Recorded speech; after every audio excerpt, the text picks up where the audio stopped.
Olá, nono ano, estamos aí para a nossa videoaula de revisão para a prova.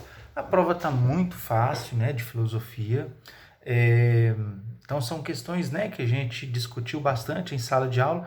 Eu acho que todos vocês, todos têm exceção de tirar total nessa prova, que vale 15 pontos, né? São 10 questões, cada questão vale 1,2, beleza? Então vamos lá. Durante esse bimestre nós conversamos sobre tecnologia, né? E nós percebemos lá, primeiro, né, o que é a tecnologia, né, que são todos os avanços criados pelo homem para facilitar a vida do homem, né? Então tudo aquilo que o ser humano inventou para facilitar a sua vida, tudo isso nós chamamos de tecnologia, né? E sendo a técnica, né, as habilidades usadas para desenvolver e utilizar essa tecnologia. E nós vimos também que a tecnologia ela pode ser positiva, ela pode ser negativa. Né? Tem avanços tecnológicos que ajudou, que favoreceu, facilitou a vida do ser humano, mas teve aqueles avanços que trouxeram consequências negativas para o ser humano, né? Sabendo disso, vocês têm condições de responder a questão 1, A2 e A3 da prova, beleza? Muito bem, a questão 4 vai falar do filósofo Francis Bacon. Você tem mais informações aí na página 8 do nosso livro, né?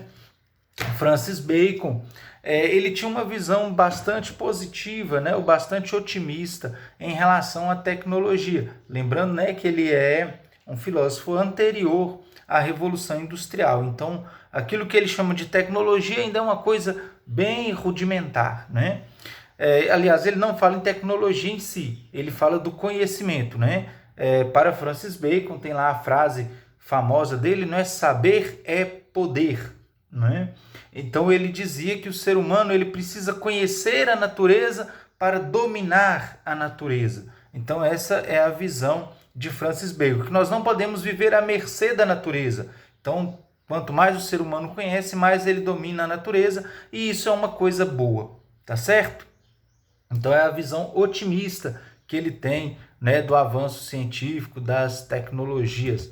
Já Adorno e Horkheimer, que são dois filósofos do século XX, ou seja, depois da Revolução Industrial, eles já não têm uma visão tão otimista assim da tecnologia. A visão deles é um pouco mais pessimista. Mas por que eles têm uma visão pessimista da tecnologia? Porque na visão de Adorno e Horkheimer, o ser humano criou tecnologias para facilitar a sua vida, mas na verdade essas tecnologias acabaram dificultando a vida do ser humano.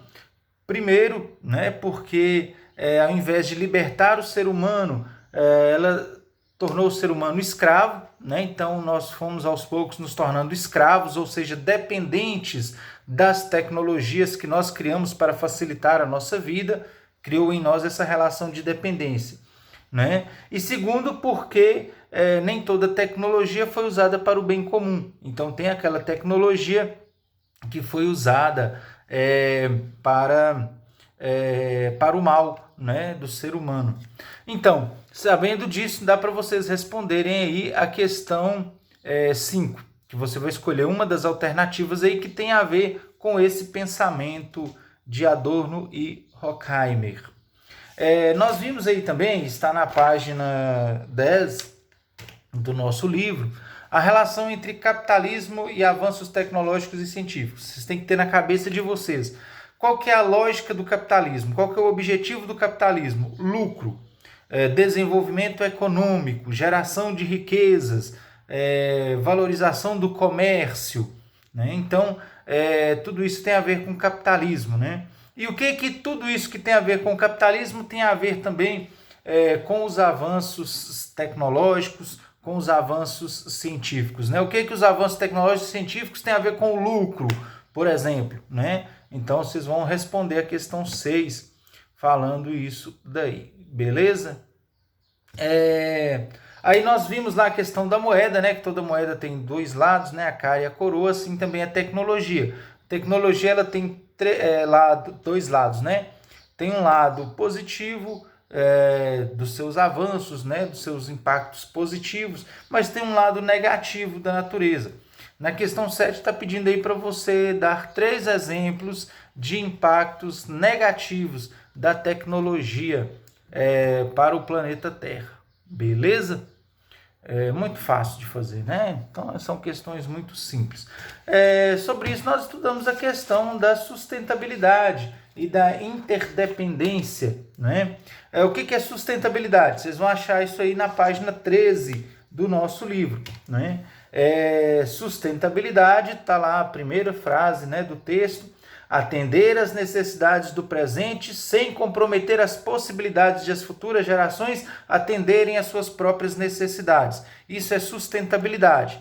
Ou seja, eu atender às minhas necessidades hoje, mas garantindo que as futuras gerações também possam atender às suas necessidades. Ou seja, eu não posso consumir toda a água do planeta hoje e as futuras gerações, que água eles vão utilizar, né? Então, isso é sustentabilidade. Né? No conceito de interdependência, né? De dizer que o ser humano e a natureza dependem um do outro. Isso é interdependência, tá certo? Então, se o ser humano não se lembrar que ele depende da natureza e que a natureza depende do ser humano, não é, tudo tende para um caos, né? Ou para o fim dos recursos naturais. Né? Então, você sabendo disso, você tem condições de responder a questão 8 e a 9, beleza? A questão 10 é uma questão que nós não chegamos a estudar porque não deu tempo, mas é algo muito simples e que vocês, lendo o texto que está aí na página 19, vocês terão condições de fazer essa questão número 10, que vem falar da bioética. O que é a bioética? Né? Todos os avanços tecnológicos, as descobertas científicas trouxeram consequências negativas para a humanidade, né?